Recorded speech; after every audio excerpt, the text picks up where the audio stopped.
Hi, welcome to our next episode of What's Going On in My Transition. Mainly today I want to talk about the important fact that one size does not fit all. In effect, students are each individual and therefore each individual in their needs and particular situations. There's certain aspects of a transition plan that you want to make sure you have correct. First and foremost is you want age-appropriate assessments. Now, these are going to deal primarily with the student's abilities, academics, personality, and then, of course, what actually interests them in the long run as to what they want to do for a living. Primarily, what you're doing with involvement in the plan at the second juncture is you're dealing with what they call post-secondary goals, or PSGs, as they say among the professionals. A post-secondary goal, you have to also remember, has to be relatively specific as to a certain outcome. You don't want to use words like will. You want to use words like will, but you don't want to use words like should, or will endeavor to, or will explore, or apply, things of this nature. Those are words that deal more with process and not specific goals. So you're going to want to use the word will, and when you're coming to describe a particular outcome, you don't want to use single words like nurse, nursing, military, computer, things like that. You don't want to say that. If the child, for example, wants to become a cosmologist and study the cosmos, the universe, you don't want to use a term like just astronomer or astronomy. You want to use a specific terminology like student will seek PhD in physics, leading to employment as a cosmologist. So that's a high-end example, but it's specific nonetheless.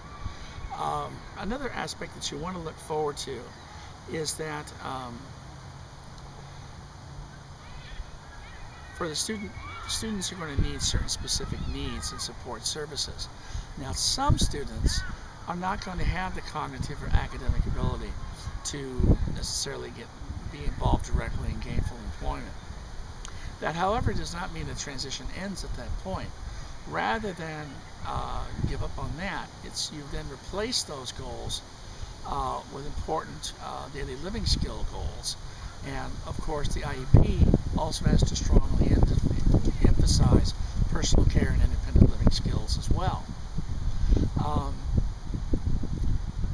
Also, you want to be sure to indicate the particular specific support services that a student is receiving.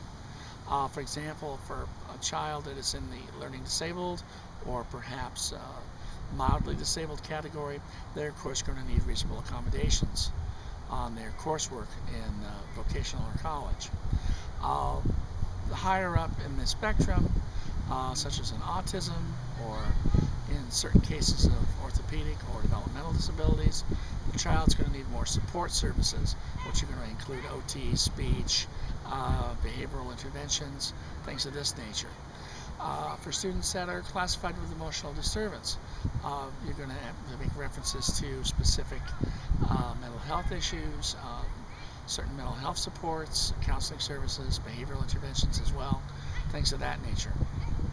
And to be sure, these are all spelled out in the transition plan, because the transition plan is what goes with the child into the next phase of their experience in life.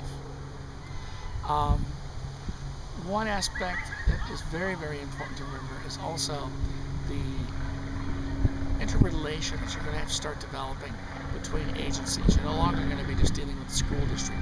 You're going to be dealing with regional center, Department of Rehabilitation, a particular school, or vocational center where the child's going to be continuing their training.